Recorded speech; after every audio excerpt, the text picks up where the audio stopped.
Bueno, pues bienvenidos a la clase de los viernes con el profesor Iturralde. Lo que pasa... Bueno, a ver si está el profesor. Hola, profesor, ¿cómo estás? Buenos días, muy bien. Feliz de estar contigo y con todos nuestros amigos.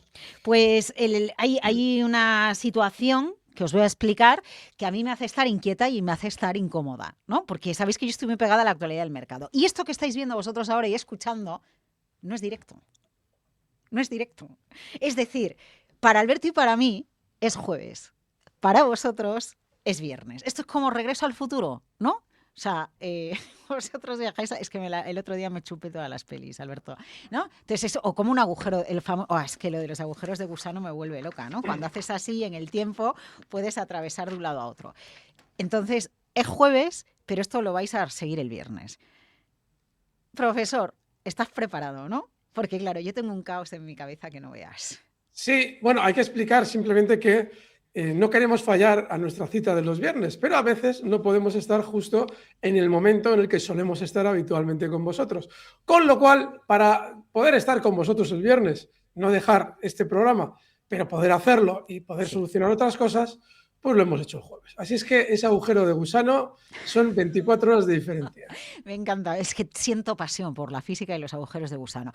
También. ¿Por qué estoy inquieta? Pues, a ver, para mí es muy difícil preguntarle al profesor porque él tiene la mirada global y yo tengo la mirada periodística de ir al pie de la actualidad. Y en el momento en el que estamos hablando, Indra sube un 16% comportándose como un valor Nasdaq tras anunciar una cadena de pedidos de defensa brutal y yo me planteo, pero esto de la defensa ya estaba descontado, pero yo no sé qué va a pasar este jueves por la tarde, porque vosotros estáis en el futuro, pero nosotros estamos en el pasado. Bien, tampoco sé, Nvidia no empezó a moverse en Wall Street, que en el mercado fuera de hora fue muy plana.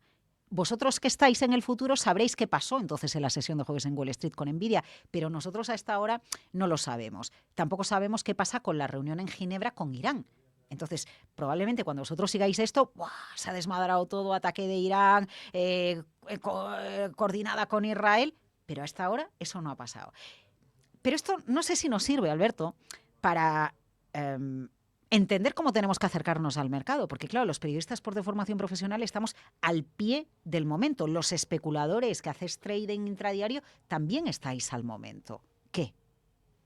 Vale, hay algo muy importante. Antes de empezar, decías algo que es importantísimo y que yo he comentado en muchas ocasiones. Decías sobre Indra, es que se está comportando como si fuera un valor Nasdaq. Y si alguien mira alguno de los análisis que me ha tocado a mí hacer con Indra alguna vez, yo he comentado en muchas ocasiones que Indra, entre otros en el mercado español, es un valor Nasdaq. Es decir, a la hora de acercarnos al mercado, que es lo que planteabas tú ahora, Sí. es muy importante observar cuál es el funcionamiento habitual del valor en el que lógicamente vamos a intentar introducir dinero. Y eso es algo que por desgracia no se hace. Es decir, yo muchas veces cuando hacemos un consultorio, llama a un señor mayor con un planteamiento muy conservador y pregunta por Indra.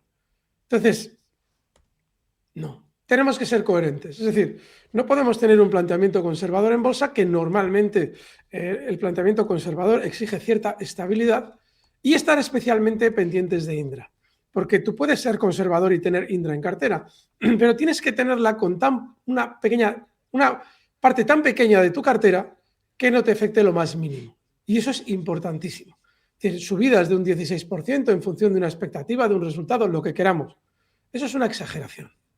Una compañía vale mañana o hoy vale 16% más que ayer por unos resultados. No, es que eso contempla expectativas. Es decir, que las expectativas en un precio concreto, en este caso Indra, pueden suponer un desplazamiento del 16%. Es decir, luego, el valor es súper especulativo, porque las expectativas, no hay nada más especulativo contenido en un precio que una expectativa.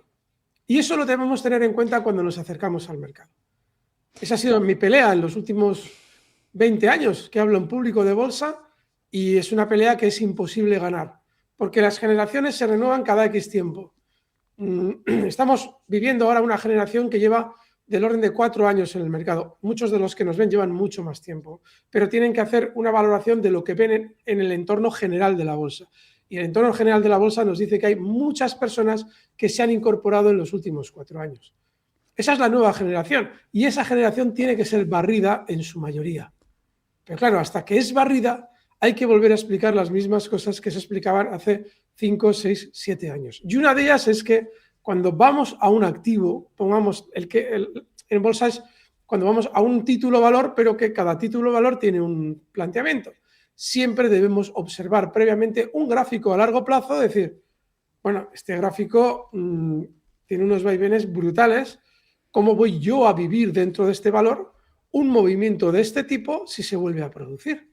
Porque lo normal es que, por mucho que pensemos, esta vez es diferente, lo normal es que si nosotros entramos, nos pueda suceder algo que ya ha sucedido antes. De ahí lo importante de que, en lugar de abrirnos el gráfico que nos da la plataforma y que engloba solamente los últimos 3 meses, intentemos hacernos con un gráfico de largo plazo y ver cuáles han sido los movimientos. En el caso de Indra ha sido brutal.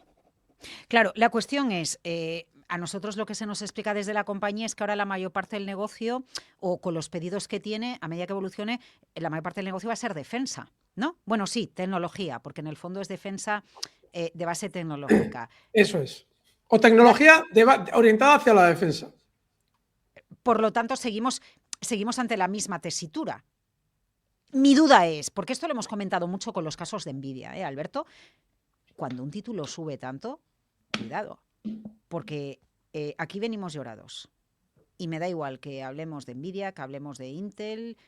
Bueno, tú siempre nos explicas, cuidado en un gráfico cuando la subida de una compañía se produce tranquilamente mientras se está hablando de otros asuntos, véase la banca hablando del temporal, me da igual, en relación a estos movimientos, porque subidas bruscas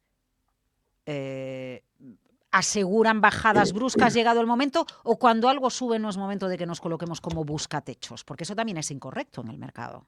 Has dicho varias cosas importantes que nos permiten explicar algo que creo que a nuestros amigos les va a servir para toda su vida de especuladores. Los movimientos violentos se producen en más de un 90% de las ocasiones al final del ciclo. Es decir, Indra ha tenido una subida espectacular durante los últimos años. Sí. Sin embargo, si alguien mira el gráfico, verá que no se ha producido esa subida durante todo el proceso de una manera violenta. Voy a ver si consigo abrir un gráfico de Indra y lo miramos. Recordad que vosotros estáis en el futuro y nosotros en el pasado, pero este análisis no es el tiempo real de Indra, es intentar entender el gráfico de Indra y cómo se comporta el título. A veces, Alberto, yo creo que Alberto, a veces hemos comentado el tema de la nobleza, ¿no? En los toros se habla la nobleza del toro, venga, la nobleza del título, o cuando un título es puñetero, ¿no? Así es. De hecho, Indra tiene un historial delictivo importante. De hecho, cuando en el año 2005-2006 existía el mismo fenómeno que ahora al respecto de los foros y de las... Espera un momentito. A ver. Pues os tengo que... Bueno.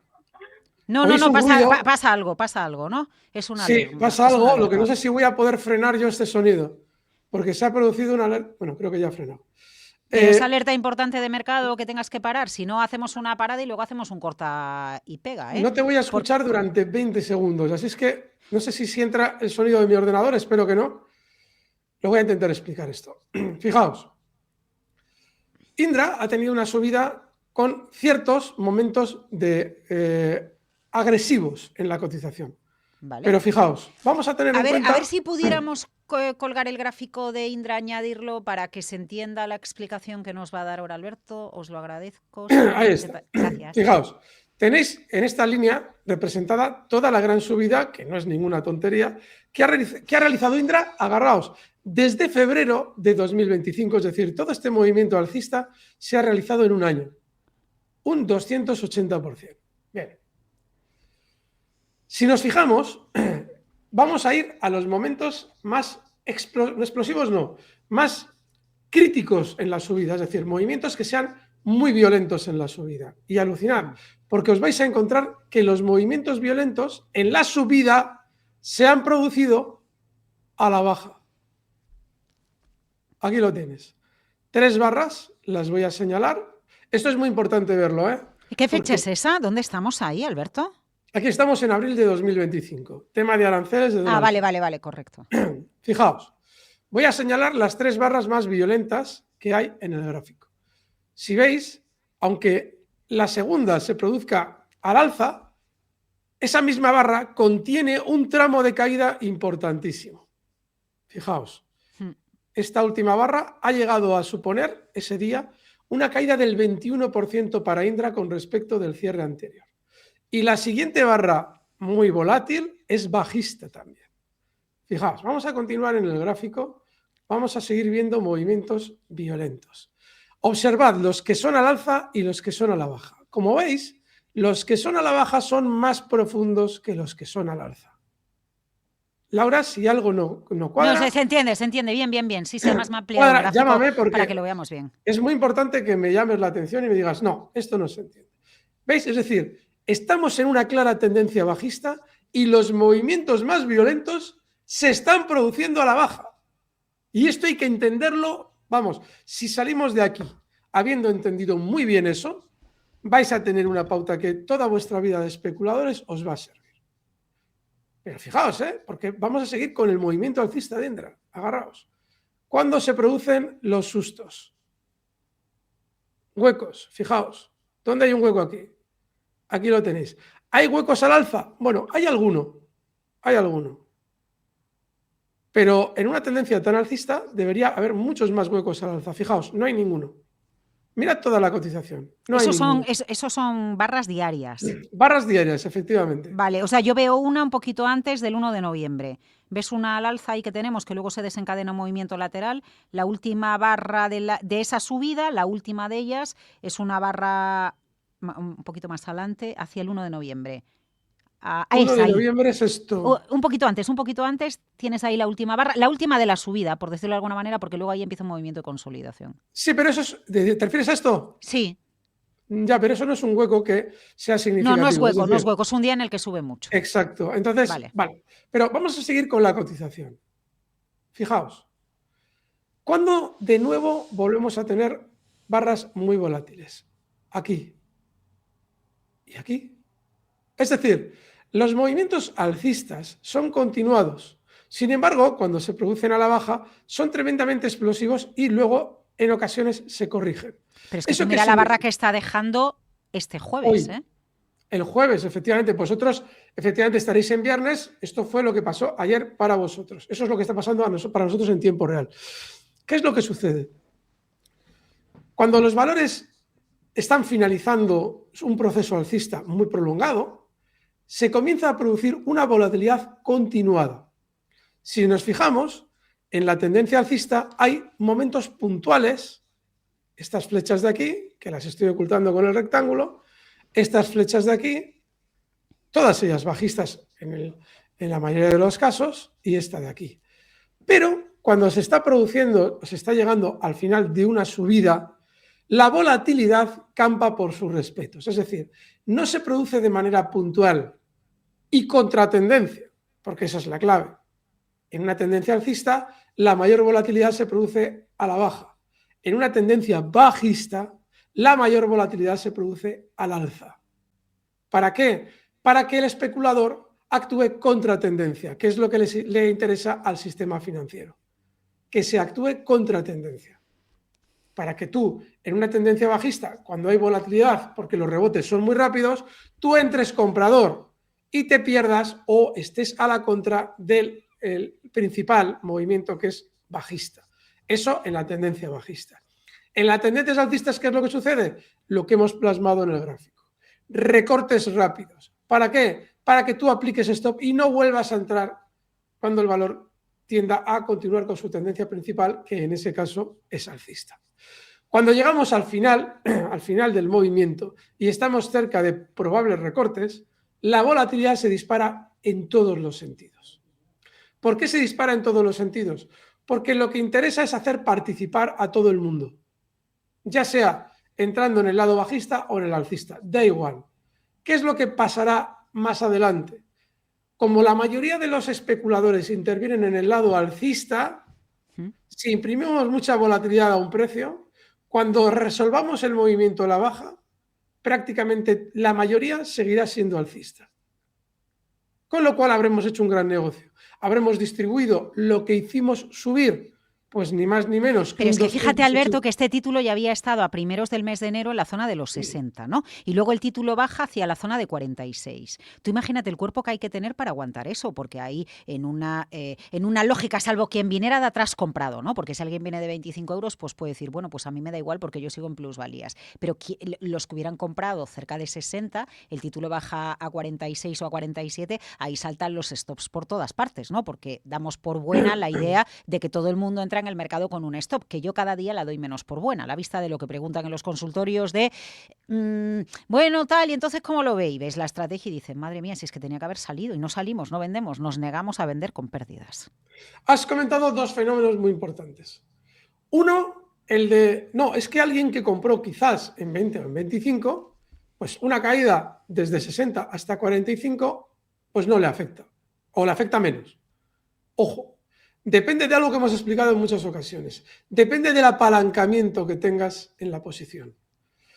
Hay un concepto muy importante que yo cuando daba cursos lo explicaba, que es la afección al dinero o la afección a la variación patrimonial, como lo queramos llamar. No es lo mismo encontrarnos una variación en nuestro patrimonio en un día de 10.000 euros si tenemos un patrimonio extenso, o somos unos locos, o somos muy fríos, que si no tenemos un patrimonio muy extenso, o no somos muy locos, o no somos muy fríos. Eso significa que alguien que compró en 20 o en 25 podría realmente tener un serio problema para mantener la posición con una caída, pues ni más ni menos que de un, anda rondando el 20%. Javi, ¿puedes dejar el gráfico de Alberto? Déjalo, porque lo que está explicando lo entendemos mucho mejor si tenemos el gráfico. Sí, no hay ningún problema, gracias. Sí, pero tengo un problema con el DAX, porque es que mientras tú y yo estamos hablando... Ah, por eso la alarma de antes. Exacto. No te preocupes, yo si un quieres problema gordo resumo... con el DAX y muy gordo además. O sea que, a ver dónde está. Bueno, por ahora todo tranquilo. Sí. Oye, no, Alberto, pero de todas formas cortamos, no te preocupes, porque lo importante es el presente, orden, aunque nos vean en el futuro y nosotros estemos en el pasado.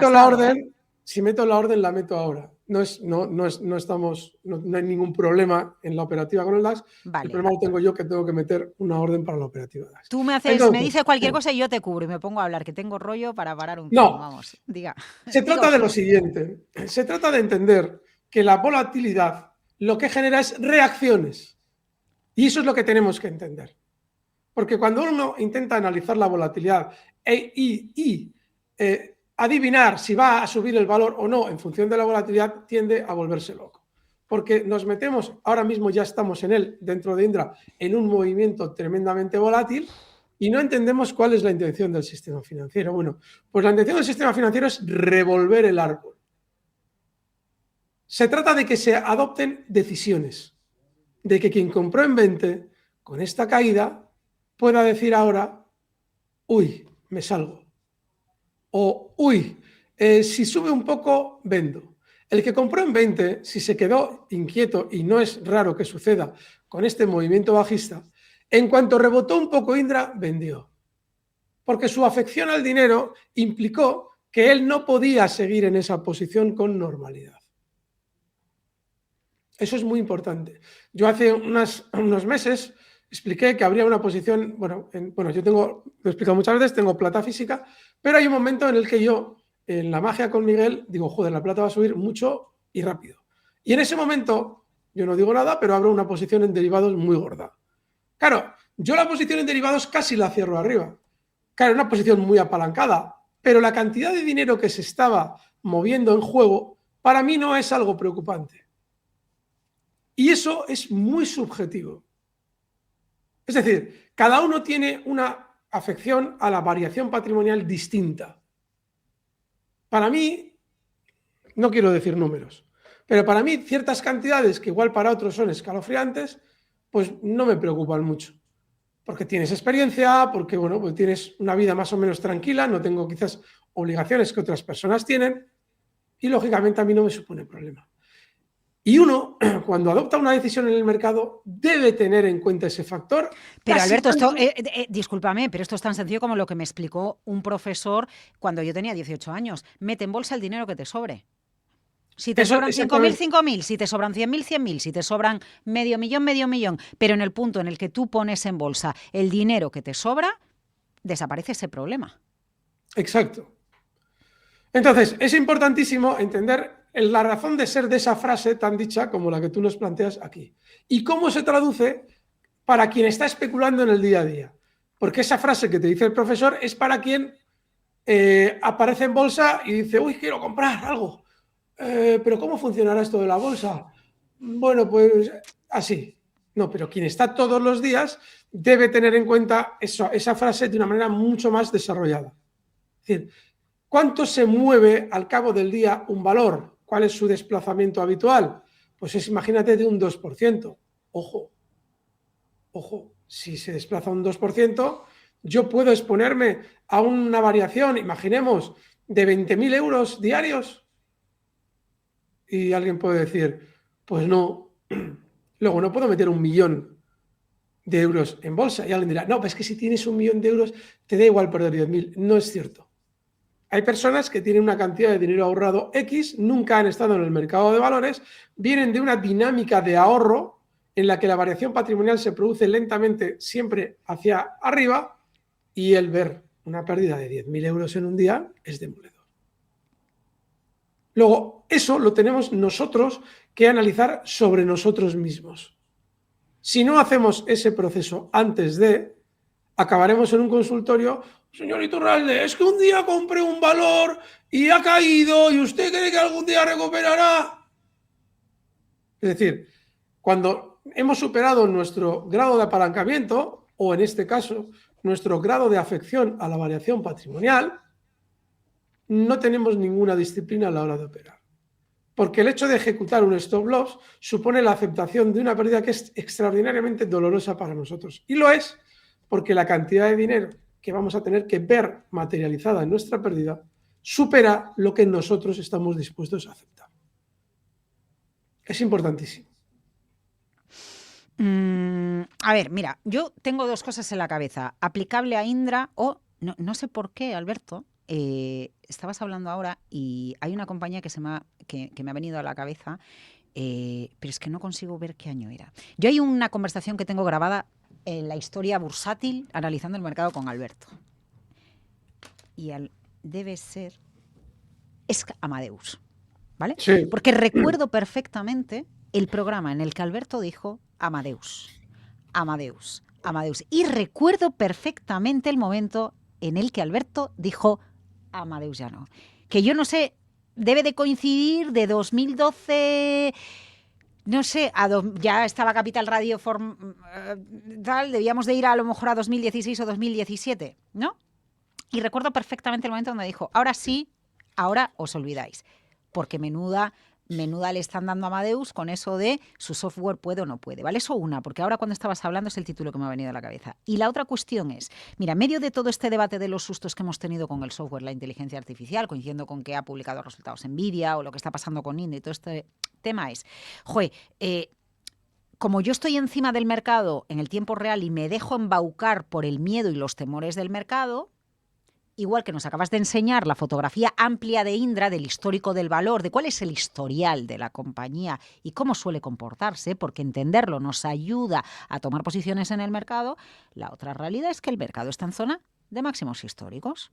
Y parar un mercado de máximos históricos en Wall Street, cuando no son unas, son otras, pero zona de máximos. IBEX, cuando no es una, es otra. Joder, Alberto, y no me olvido de tu advertencia, ¿eh? Cuidado que a esto... Cuidado, que podemos estar acercándonos a arenas movedizas en el selectivo de la bolsa española, ¿no? Lo cual es, en zona de máximos difícil.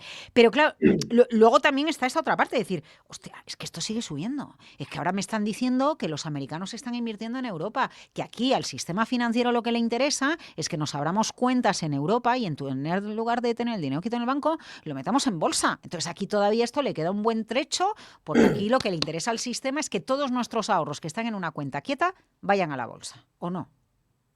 Precisamente por eso no le queda mucho trecho. Es decir, hay que entender que los procesos de acumulación y distribución necesitan tiempo, pero sobre todo necesitan el sentimiento inverso del especulador o del inversor. Por ejemplo, cuando en octubre de 2022 la bolsa iba a iniciar un movimiento alcista de 4 años, bueno, de 3 años y poco más, no, 3 no, sí, 3 años y poco más, y además estamos hablando de muy profundo al alza, es decir, más de un 100% en todos los índices, en aquel momento el sentimiento tenía que ser muy bajista. ¿Por qué? Porque el sistema financiero necesita que todo el mundo venda. Ahora, para que la subida pueda finalizar, no sabemos si va a finalizar, podría ser, se necesita que toda la manada compre. Siempre suelo contar una anécdota que vivimos tú y yo en aquel momento cuando colaboraba con nosotros Laura Eras, ¿te acuerdas? Que va a la calle a preguntar por bolsa y todo el mundo decía que bolsa ni con un palo. Todos haciendo colas para comprar letras del Tesoro. No sé si te acordarás de aquel momento. Claro que me acuerdo, ¿cómo no me voy a acordar? Y era Saludos a Laura Eras. Y era el momento en el que la bolsa iba a subir una salvajada. Entonces, claro, lo explicábamos aquí, decíamos, bueno, pues es una razón más para entender que la bolsa va a subir y mucho. Claro, ahora tiene que suceder todo lo contrario. Tiene que haber incentivos a que el que no ha entrado en bolsa en su vida, ahora entre en bolsa. Ya sea incentivos fiscales, ya sea fomentar todo lo que tú estás describiendo, que todo el mundo vaya a la bolsa. ¿Para qué? Para que el sistema financiero pueda venderles también a ellos todos los títulos que ha hecho subir durante años. Es decir, para comenzar un periodo de distribución. Una de las cosas más, para mí, más agradables es hacer consultorios, o por lo menos hablar de bolsa todos los días. No sé si hacer consultorios, pero bueno, hablar de bolsa todos los días cuando el mercado está alcista. Porque sé que, diga lo que diga, la bolsa va a seguir subiendo. De hecho, es lo que llevo haciendo 3 años. Sin embargo, ahora viene un periodo especialmente desagradable, que es consultorios cuando no ha pasado nada. Que alguien vaya al consultorio mío del lunes. Iturralde, ¿puedo comprar esto? Iturralde, ¿puedo comprar esto otro? Iturralde, ¿cómo ve esto para comprar? Iturralde, ¿cómo...? No. Y así puedo estar un año. Entonces, los consultorios se hacen insufribles. ¿Por qué? Porque el inversor no se toma la molestia de aprender. En un consultorio, el inversor dice, me lo van a dar hecho. Con lo cual pregunto y que me lo den hecho. Que para eso es un consultorio. Por eso le tengo yo manía a los consultorios ya. Porque es necesario que evolucionemos hacia algo más que el hecho que alguien nos diga qué hacer. Y ahora tenemos que evolucionar hacia el punto que tú has planteado con Indra. Comprender cuáles son las dinámicas de los posibles o probables techos. Un aumento de volatilidad en el que tú tienes que saber estar quieto. Bueno, es que yo hoy le he preguntado a alguien, además es alguien a que tengo mucho cariño, entonces no la quiero liar, ¿vale? Ya te lo digo, Alberto, pero hoy le he preguntado a alguien, ¿tiene techo? ¿Dónde está el techo? ¿No? Y entonces, claro, me ha respondido, es que esa no es la pregunta, ¿no? Y claro, yo me he quedado y le digo, bueno, pues no reformulo la pregunta, ¿hasta dónde puede subir? Y también me ha dado a entender que esa tampoco era la pregunta porque no se sabe, ¿no? ¿Cuál era la pregunta? No, a ver, yo la primera pregunta que le planteé es ¿dónde está el techo? No, pero ¿cuál era, según esa persona, la pregunta correcta? Porque te he dicho cuál no es la pregunta, pero ¿cuál es la pregunta? O sea que ahora no me acuerdo de memoria, tendría que irme al vídeo, al audio y escucharlo literalmente. Yo lo explico. Me he quedado un poco cortada. Lo que pasa es que le tengo tanto cariño a esa persona que no quiero entrar en la parte personal, pero claro, me queda un poco que digo, bueno, pues a ver, periodísticamente yo voy a buscar ahí el titular, ¿dónde está el techo? ¿No? Y no debo darle ese show que le doy siempre a las preguntas y debo hacerlo más pausada, ¿no? Porque o haces lo que digo yo, no tengo ni puñetera idea. Yo no puedo saber dónde está el techo. Yo sé que el IBEX, y he explicado estas semanas, se está acercando a una zona muy peligrosa. La zona por encima de 18.500 es muy peligrosa. Podría llegar a 19.000, 19.000 más. Pero todo ese arco de un 3% de cotización del IBEX es muy peligroso. Y en el caso del DAX, zonas de 25.700, si se vieran, muy peligrosas. ¿Cuál va a ser el techo y yo qué demonios sé? Lo que sí sé es que se empiezan a ver indicios de que ahora todo el mundo ya entra en bolsa de manera indiscriminada y encima tú en la información me estás dando más datos. Y es que va a haber incentivos a la inversión. ¿Por qué no hubo incentivos a la inversión en octubre de 2022? Hay que preguntarse eso. Porque el sistema financiero está tan entrelazado con el sistema político que le dice exactamente lo que tiene que hacer y cuándo lo tiene que hacer. Es decir, que el político ahora no ha tenido la brillante idea de poner incentivos a la inversión, no. Claro, porque yo pienso que poner consigna por parte del sistema financiero para que introduzca incentivos a la inversión. Perdona, Laura. No, perdona, tu profesor, que te he interrumpido, pero es que, claro, los incentivos habría que haberlos puesto hace 3 años. Hace 3 años. Exacto, Porque a mí ahora me metes. exacto. Mira, ¿sabes cuál es? Mago mayor, ya lo sabéis, que mago mayor. Entonces, como mago mayor y he vivido unas cuantas caídas en bolsa, ¿sabéis cuál es mi miedo? Mi miedo es incentivos fiscales en bolsa. Fenomenal. Bien. El concepto lo entiendo porque creo que es buena la cultura del ahorro, la cultura de la planificación financiera. Yo solo compro. Bien. ¿Dónde me entra a mí el miedo? Porque ya lo he vivido en otros momentos de la historia. Me entra el miedo porque digo, ostras, ¿y si justo entra el incentivo fiscal y la gente empieza a meter su dinero como un banquero? Sabéis perfectamente por dónde voy, ¿no? Aquí, que esto es seguro. Y luego viene la caída. Y por mucho incentivo fiscal que tú tengas, viene una gran caída en bolsa y te coge arriba y te coge dentro. Ese es mi Claro, miedo. Mi miedo no es el incentivo fiscal, me parece bien. Mi momento es el timing. Porque a lo mejor no, y seguimos subiendo hasta el año 2050. Y Alberto Iturralde y Laura Blanco ya no hacen la clase porque están en la residencia ahí viendo el mar al fondo. Pero, ostras, entonces mi miedo es ese, de verdad, que no es el incentivo fiscal, no es criticar el incentivo fiscal, es lo que dice Alberto, ¿por qué no llegó antes el incentivo fiscal para aprovecharse de esta subida? la razón es muy sencilla, porque el que marca el incentivo fiscal es el sistema financiero, no el político. El político lo propone al ciudadano y lo ejecuta. Quien le ha dado a la pauta de Sánchez o quien mande, ahora toca esto. Es BlackRock, es Larry Fink, no él llamándole, oye, tenéis que acertar, sino con todo el proceso jerárquico de comunicación con el poder que tiene el sistema financiero. Es así. Claro, ¿cuál es el problema? Hay algo larvado, actualmente un evento larvado. Un evento no es un evento, no me refiero a un evento puntual, sino un proceso que no estamos queriendo ver. No es que no lo estamos viendo, no lo estamos queriendo ver. Y es lógico que no lo queramos ver, porque nuestra naturaleza humana es así. Se refiere a la afección que va a tener en la economía real el fenómeno de la inteligencia artificial. Hemos hablado en muchas ocasiones de que hay una gran cantidad de puestos de trabajo, sobre todo no estratégicos, que van a tener que desaparecer. ¿Has leído el informe de la semana? Lo he oído 1000 veces, lo del Citrini dices. Sí, Lo he oído 1000 veces, no lo he leído ni vale, quiero, vale. pero no, lo he oído 1000 veces lo que dice. Vale, sigue. Entonces, Sí, sí. hay algo muy importante porque ese informe, por lo que he oído, está diciendo algo muy importante. En todas las evoluciones tecnológicas, en todas, se ha producido una evolución de la herramienta. Cuando aparece la máquina, cambiamos de artesanos puros y duros a industriales puros y duros. Estoy generalizando mucho, pero lo entendemos. Cuando aparece Internet, las personas que tienen más capacidad para manejarse en ese entorno evolucionan y de algún modo lo que cambia es la persona que va a trabajar. Quien antes trabajaba no se adapta, corre el riesgo de perder su actividad y su trabajo, pero quien se adapta sustituye al que no se adapta, con lo cual en realidad no hay un paro masivo derivado de una tecnología. Lo que hay es una sustitución masiva de los elementos que trabajan en el mercado. Sin embargo, la inteligencia artificial parece que sí va a generar una sustitución real, mucho más acusada que la sustitución que produjeron las anteriores tecnologías, porque tú con la máquina podías hacer el trabajo de 10 artesanos.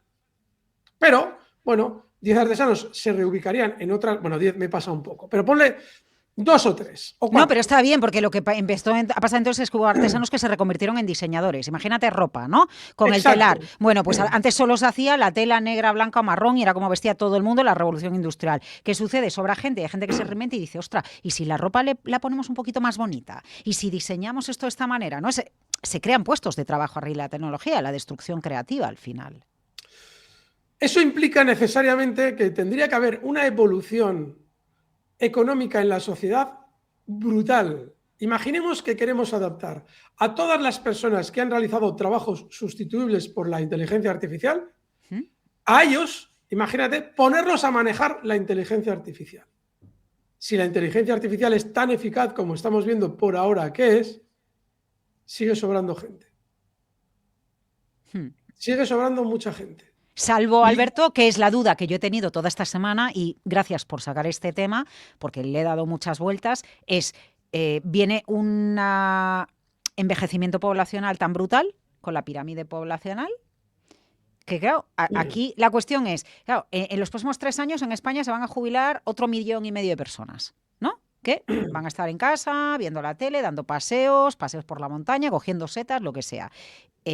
Bueno, si sobran puestos de trabajo, realmente, como todo el mundo se va a jubilar, pues va a haber pues, trabajo para todo el mundo. Lo digo por aquello de lo difícil que es dibujar escenarios de lo que va a venir con la economía. ¿Y qué haces con la inmigración? Porque puestos de trabajo no te van a sobrar. Es decir, para que te sobren puestos de trabajo, tienes que tener un control de tu economía y de tus fronteras. No. No solamente no sobran puestos de trabajo, sino que van a ser ocupados por personas que aceptarán cobrar menos. No. Y hay un problema. O sea, eso sí que es un problemón. Eso es un problemón. O sea, si hay menos puestos de trabajo, ¿no? Y la cuestión es, o cierro fronteras, ¿no? Un poco lo que hace Donald Trump, y entonces, oye, el trabajo que hay que se reparte entre estos, si habrá una inflación de salarios para que la gente cobre más, o como siga viniendo el mismo número de gente, pero haya menos trabajo, si no se produce la compensación vía demasiado tarde. Envejecimiento de la población, efectivamente va a haber gente que va a decir, lo que pasa en nuestra profesión, en los periodistas, siempre hay un periodista recién licenciado que dice, yo por 1.000 euros lo hago. Entonces, claro, tú dices, hostia, es que no me merece la pena trabajar, ¿no? Claro. Entonces, si va a haber alguien que dice, pues yo te pongo cañas durante 12 horas, 4 horas me pagas en B y trabajo en la terraza de un bar y eso lo acepto por 900 euros. Claro, nunca se va a pagar a un camarero 2.500 o 3.000 euros. Exacto. Es decir, tú tienes que entender que tú no puedes plantear soluciones al problema que estamos comentando en la situación política actual. Es decir, el problema de los economistas a la hora de dar soluciones reales es que ellos no entienden la política. Y como no entiendes la política, no puedes dar una solución real. Es decir, tú vas a una tertulia, yo esto lo he vivido, ir a una tertulia y de repente escuchar a personas con título de economía dar soluciones y dices, joder, es imposible que con esta persona o gente como esta persona podamos avanzar lo más mínimo. Porque no entiende que un gobierno, en este caso, por ejemplo, el de Sánchez, recibe órdenes de los globalistas de Soros para que nacionalice a 500.000 personas, sin que España pueda aceptar económicamente esa realidad. Entonces, ¿cómo tú vas a pretender que tener una pensión? Es decir, Laura Blanco, que todavía tiene muchos años de actividad laboral, ¿cómo puedes pretender creer que vas a tener una pensión cuando te jubiles? Es decir, tú puedes haber aprendido economía a lo largo de tu actividad de periodismo, pero no has entendido nada de política. Claro, no, pero vamos a ver, espera. Yo sí que creo que voy a tener pensión, lo que pienso es que la pensión va a ser una mierda, ¿vale? O sea, Vale.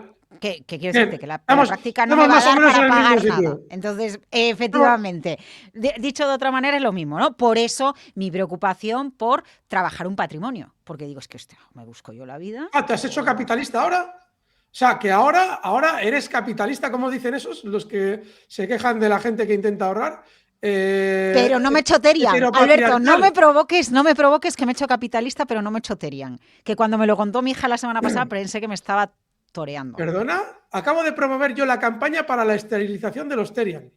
Yo esterilicé a mi gata cuando era pequeña porque no iba a cruzarla y estaba todo el día en celos. Mira, mi gata se subía encima de mi brazo y no podía ni trabajar cuando tenía celos. Pues yo acabo de iniciar una campaña para esterilizar a todos los Terian.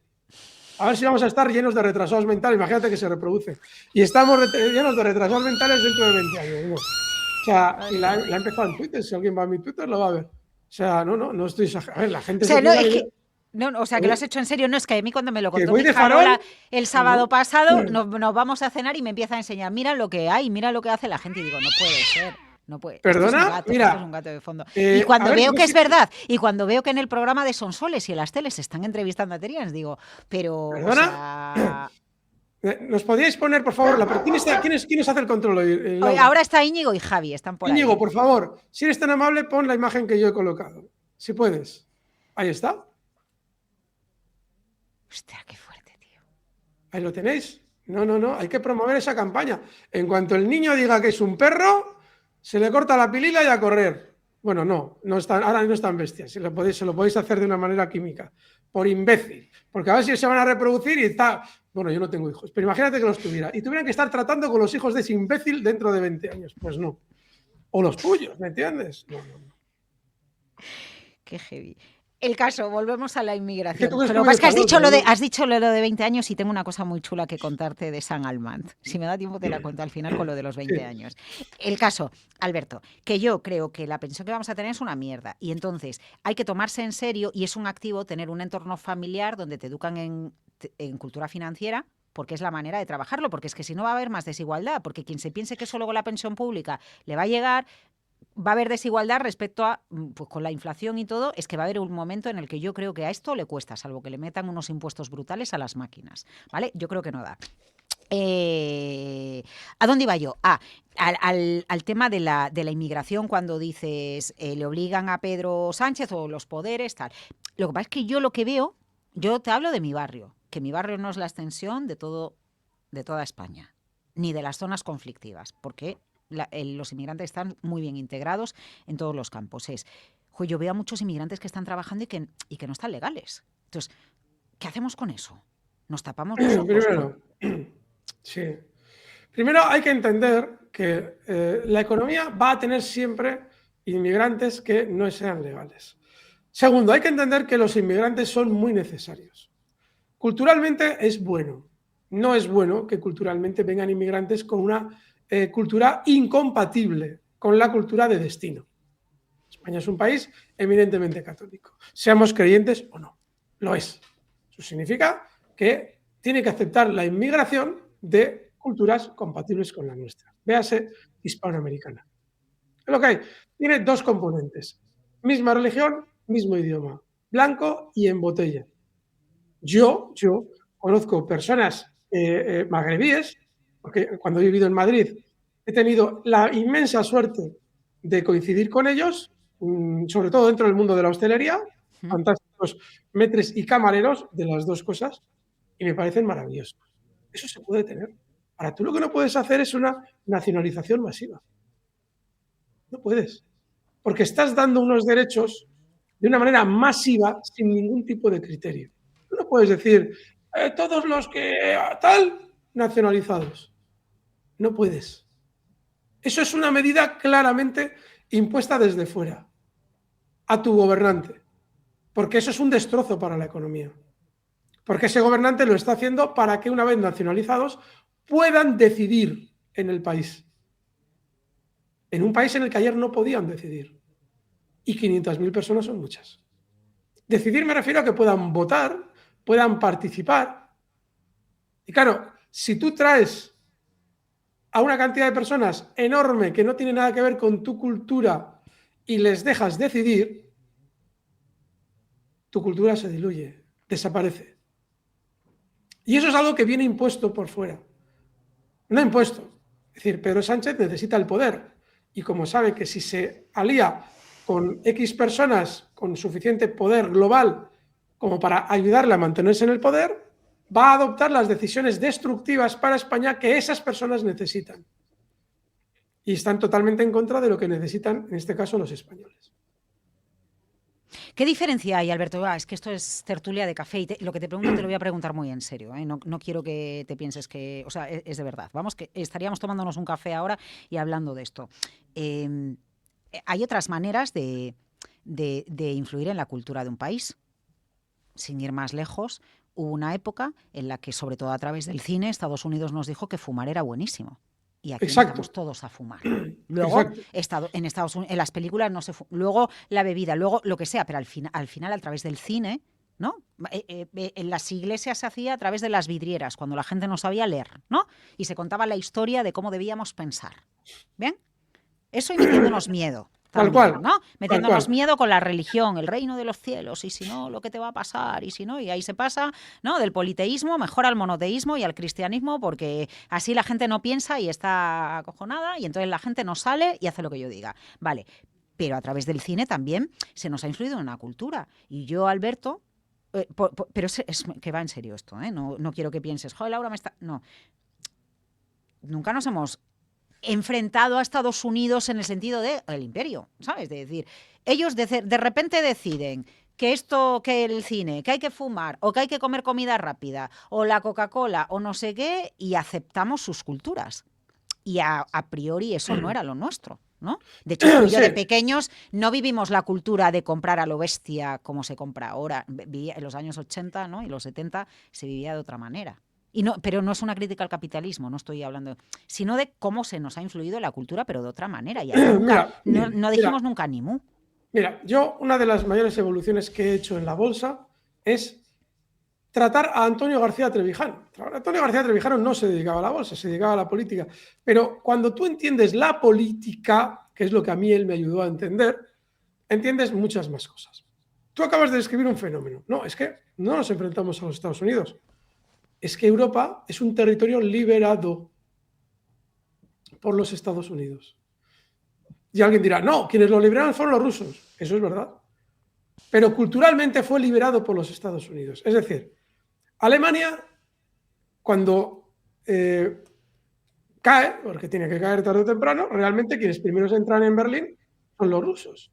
Sin embargo, los rusos en su cultura y en su naturaleza no tienen, sí, son imperio y siempre lo serán seguramente, pero no tienen nunca lo han tenido a lo largo de la historia, una naturaleza de cambiar la cultura del país con el que tratan. Los chinos tampoco. Sin embargo, los anglosajones sí, y por completo además.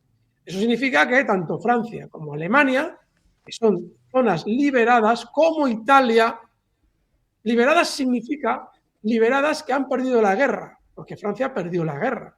Se presentó como ganador, pero no. Francia había perdido la guerra nada más empezar, porque fue invadida por Hitler. Y de hecho, el gobierno de Vichy supuso una de las mayores traiciones que alguien puede generar en un país, por ejemplo.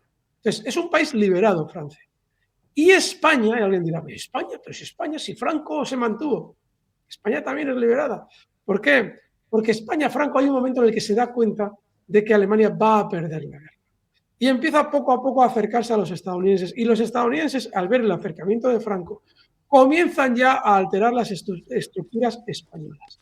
Y todo eso culmina, una vez muerto Franco, con la Constitución del 78, que tiene la misma estructura que la que tiene la alemana y que la que implantó inicialmente Estados Unidos en Francia hasta que De Gaulle la cambió. Pero como Francia es un país liberado, los que han seguido después de Gaulle han hecho de esa constitución algo papel mojado. Macron es absolutamente un producto del sistema. Y que aquí no nos equivoquemos, no hablamos de Estados-nación. Estamos hablando de Francia y Alemania para que se entienda el concepto de otros países. Pero cuando hablamos de Estados Unidos, no hablamos del Estado-nación, Estados Unidos. Hablamos de las élites que influyen en Estados Unidos y en Reino Unido concretamente. Es decir, lo que llamaríamos el imperio anglo-sionista. Y ese es el imperio porque la idea de regar de inmigrantes incompatibles con la cultura europea, Europa, esa es una idea sionista. Se llama Proyecto Kalergi. Hay que disolver por completo la cultura europea.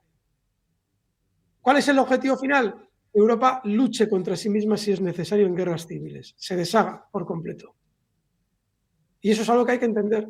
Entonces, si tú no lo estás viendo con tus ojos, que estás todo el día con la información, mal vamos. Y el problema es ese. Que lo que yo acabo de plantear parece conspiración. Joder, si es un proyecto público, sionista, el proyecto Kalergi creo que data del siglo XIX finales, o primeros del XX. Ahí anda en ese arco de tiempo. Y se está cumpliendo con precisión. ¿Quiénes lo hacen? Los sionistas. ¿Quiénes? George Soros, entre otros. Entonces, si la gente no lo entiende, es un problema de que probablemente necesitemos extinguirnos. No, extinguirnos, no. Extinción, no. Extinción, no. Lo que. Pero no estás viendo lo de los mongolos esos que se creen un perro. Sí, pero tú crees que vamos a algún sitio con una gentuza así, que yo veo mi hijo hace eso y le mete una pedana en el culo que sale volando, se acabó la tontería. Si ese niño está haciendo eso es porque ha habido un padre que no le ha metido una buena hostia, perdona la expresión. ¿Y por qué no le ha metido una buena leche? Porque el proyecto consiste también en que al niño es que no se le puede tocar, porque si se le toca se le traumatiza. Ese es el problema que hemos tenido durante muchos años. La gente no se da cuenta de que la ingeniería social se va implantando poco a poco. Y luego viene un tío y te dice que es una mesa y que le tienes que tratar como una mesa. Y dices, ¿cómo hemos llegado hasta aquí? Tú tranquilo, has hecho un proceso de 30 años. O sea, no es cómo has llegado. Llevas haciendo el camino 30 años. El día que el niño se puso insoportable y su madre le dio un azote, tú decías, ¡ay, pobrecito, pobrecito! Luego tú has hecho el camino, no digo tú, Laura, digo la María de la... No, sí, te entiendo. No. No, de todas formas, claro, tú me planteas una pregunta directamente, ¿no? Y entonces yo te respondo, Alberto. Claro, yo sé que cada día más en diferentes canales de YouTube, en maneras de informarse, formarse, conocer opinión de manera alternativa, cada día hay más. ¿Bien? Pero bueno, pues no sé si por dinámicas, los hábitos, sigo dinámicas de medios de comunicación tradicionales, ¿no? Y claro, yo estos temas me da igual, pongo la radio y varío de radios o pongo... Incluso con todos los podcasts de historia que me escucho, que me da igual, de National Geographic, de todo, me da igual, no hablan de estos temas. O sea, hablan de cosas de historia súper chulas. Y ahora sí, muchos años después te cuentan lo que realmente pasó. Exacto. Yo el fin de semana pasado recuperé Ágora de Amenábar, ¿no? Y entonces me gustó mucho porque yo la vi por el tema científico de Hipatia, pero realmente dije, hostia, vaya leche me acaba de dar este tío Lo en mismo, la cara. Porque, lo mismo que ahora, Laura. Claro, lo que me pasó fue que yo descubrí cómo quitan el pluriteísmo, el politeísmo en Alejandría, porque lo que convenía era tener a la gente con el cristianismo y acojonada, que va a venir Dios, la muerte, y entonces no te vas a salvar. Y entonces empiezan a hablarlas a la gente y la gente, ¿tú qué dices, Alberto? O sea, te entra el miedo. Entonces tú dices, claro, yo soy cristiano y me voy a bautizar, no soy politeísta, porque a ella científica la acaban acusando de bruja. Pero claro, esto ahora lo hablamos con esta libertad porque hace 2000 años. Pero ahora no hablamos de las cosas. ¿Pero ahora qué está pasando? O sea, ¿pero por qué le permitimos a este señor que está en Estados Unidos que haga lo que le dé la gana y que el Supremo, ¿no? Porque otra de las cuestiones que se ha hablado tanto esta semana es la de el texto del Tribunal Supremo de Estados Unidos, de separación de poderes. Y un tío que él nombra le dice que no, que lo que está haciendo no lo puede hacer. Y el otro se pilla un cabreo y no, tú no viste. Bueno, lo habrás visto. O sea, sí, puedo destrozar el mundo o algo así, ¿no? Puedo destruir y no puedo cobrar $1. Pues no, tío. Pues no, porque hay unas leyes y porque hay separación de poderes. Bueno, ya. Pero no, lo que estás tú ahora mismo escribiendo es muy importante. Porque esto lo explicaba muy bien Gramsci. Explicaba que cuando un orden nuevo está por nacer y el anterior todavía no ha muerto, es cuando aparecen los monstruos. Cuando digo monstruo, alguien dirá, bueno, Donald Trump no es un monstruo, es peor el Biden. Sí, vale. Sin lugar a dudas, ojo, que Donald Trump tiene cosas buenas. O sea, eso no lo negamos. Pero no puedes colocarte teóricamente delante de la gente y decir, algo lo que me sale de los...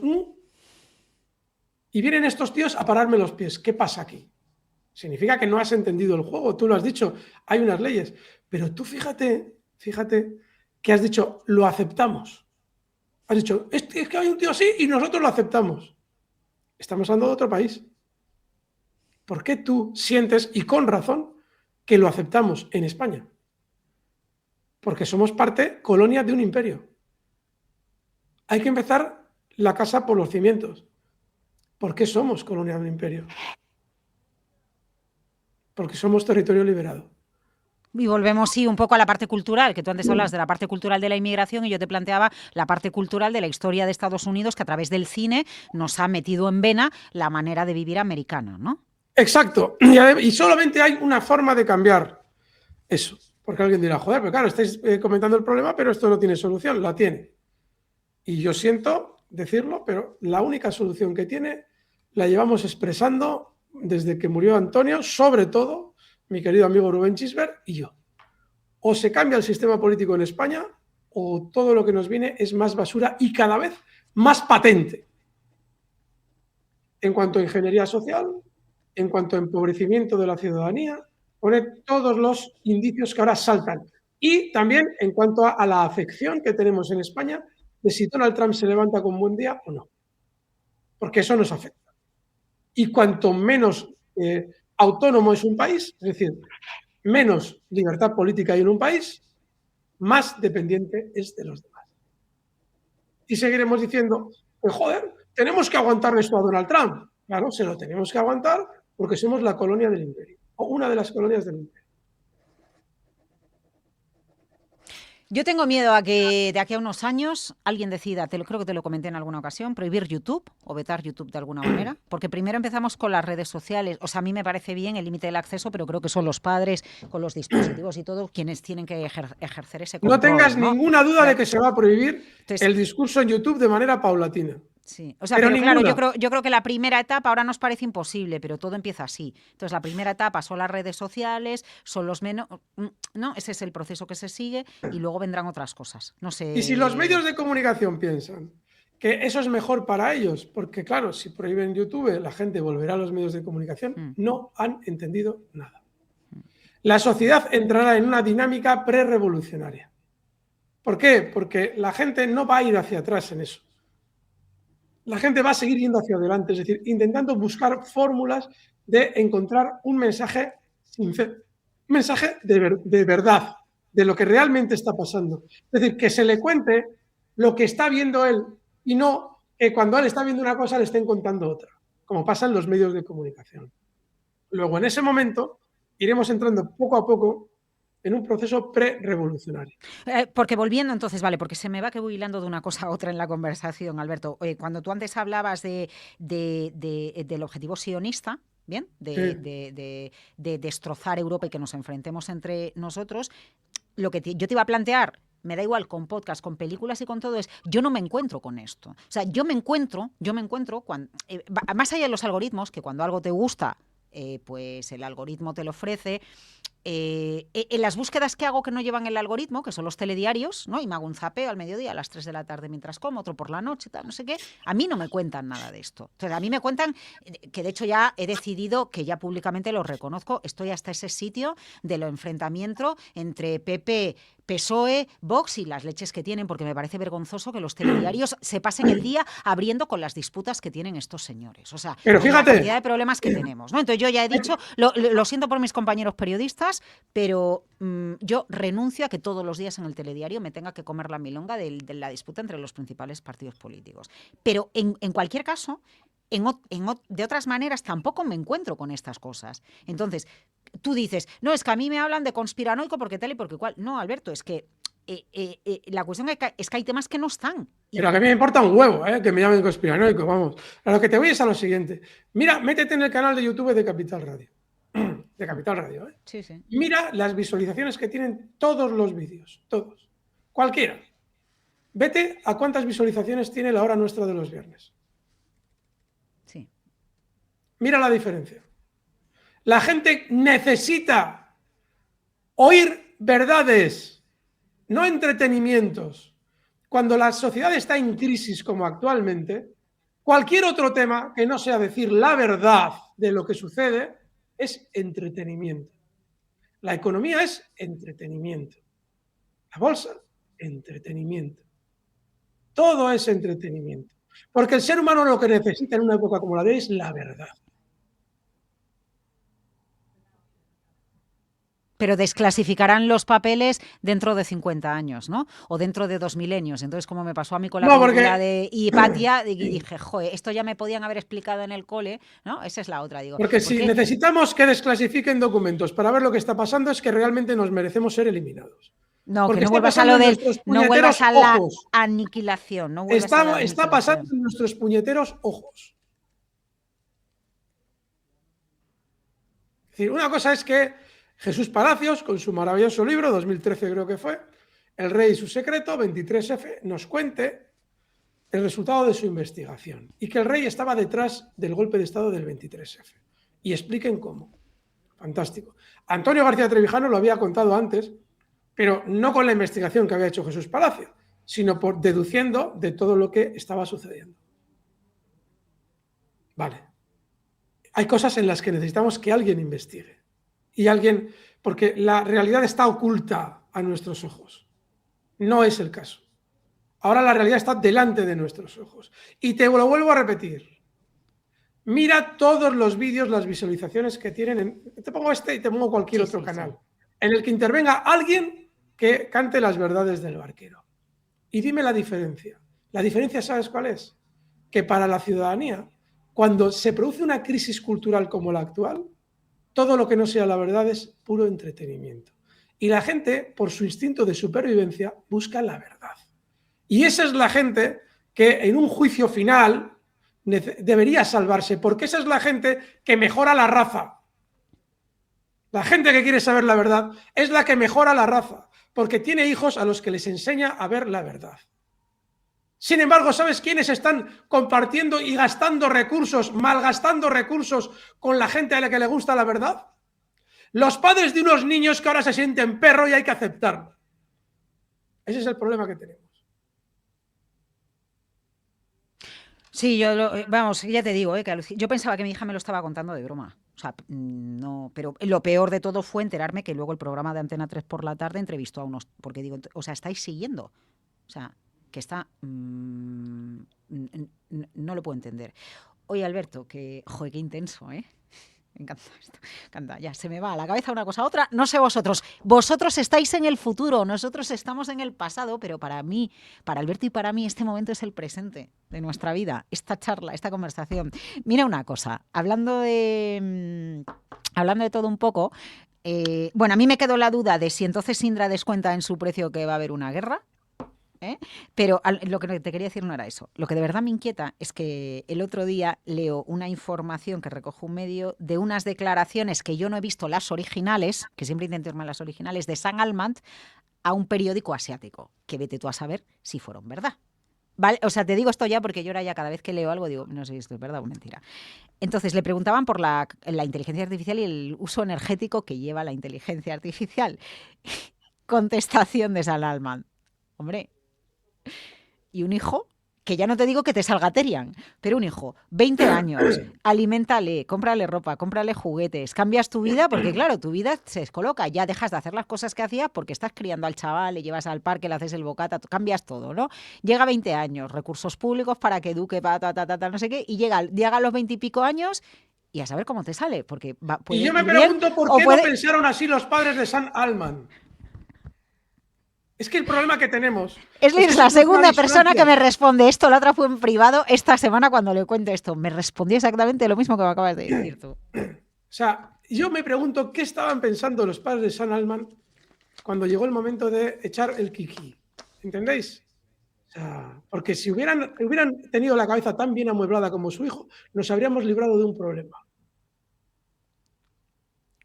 Es decir, el instinto de supervivencia está en todas las especies y es lo más natural que tenemos. Y luego, además de la supervivencia, que es el más inmediato, está el de autoperpetuar la especie. Y tú y yo, y todos los que nos están viendo aquí, estamos ahora mismo vivos viendo esto porque existen ambos instintos. Sam Altman tendrá el instinto de supervivencia, por eso está con las élites. Nos habría encantado que sus padres no hubieran tenido tanto instinto de autoperpetuar la especie. Me dijeron exactamente lo mismo a otra persona con la que le hablé. Y quiero cerrar con una cosa. Disculpad que hoy he hablado mucho de mi hija mayor, ¿vale? Pero el otro día salí con ella a cenar, entonces tuvimos nuestro tiempo de hablar de muchas cosas. Y ella me transmitía algo que es verdad, porque no tiene nada que ver con esto, salvo que sean las élites. Cuando antes hablabas de las élites, yo pensé, sí, las élites que iban a la isla de Epstein, ¿no? Entonces, hay una cosa que a mí me atormenta un poco. Me han impactado mucho, como no he seguido el caso de cerca, cuando la semana pasada vi fotos de niños pequeños, me agobié mucho, me atormenté mucho, ¿no? Porque claro, digo, ¿cómo puede ser, al margen de la presencia del Reino Unido, ¿no? Con Mandelson, porque es que ya son muchos, o sea, al margen de la familia real británica, Son Mandelson, todos. o sea, eso, Son todos. ¿no? El problema es que están intentando que pillen a los menos posible, pero son todos. O sea, tú ahora mismo, todos los mandatarios que estás viendo en los telediarios tienen algún vínculo con esa gente.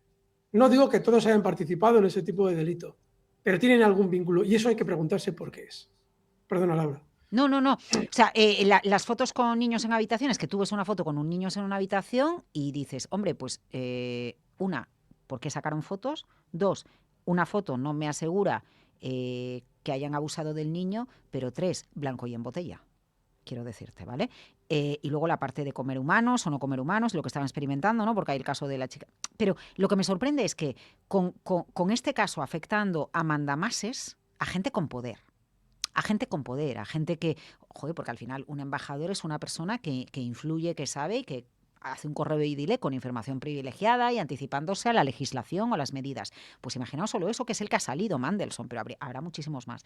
¿Cómo este tema no está por encima de otros titulares dentro de la información? Porque entiendo que si hay una mega nevada en Nueva York, pues que sea noticia, ¿no? Como fue esta semana. O entiendo que, joder, si estrella en Adamuz los trenes, pues eso lo entiendo. Pero en otras cuestiones digo, joder, ¿por qué no subimos Epstein? ¿Porque todavía estamos leyendo los papeles o qué pasa? ¿O es que no interesa que suba Epstein? Lo hemos explicado antes.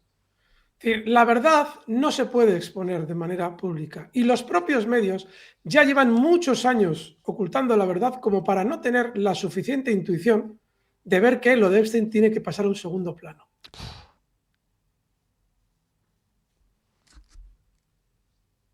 Ya, yo creo que... Por eso los medios de comunicación están perdiendo completamente el relato y lo van a seguir perdiendo. Por eso yo, en los medios en los que estoy, tengo la suerte de que los medios con los que yo trato no están en la dinámica clara de ocultar el relato. De hecho, tengo tanto asco a esos medios que cada vez que me llaman digo que no. Entonces... ¿No te han llamado de las teles generalistas, Alberto, para ir a hablar? Sí, me han llamado, para contar yo cosas no, pero para temas financieros sí, a eso sí que les atiendes puntualmente. Vale. Entonces, pero no, televisiones generalistas hay que tener en cuenta que hay mucho grabado ahí. Entonces, un mensaje duro se retoca y se edita, con lo cual no me interesa. Entonces, hay que entender eso, Laura.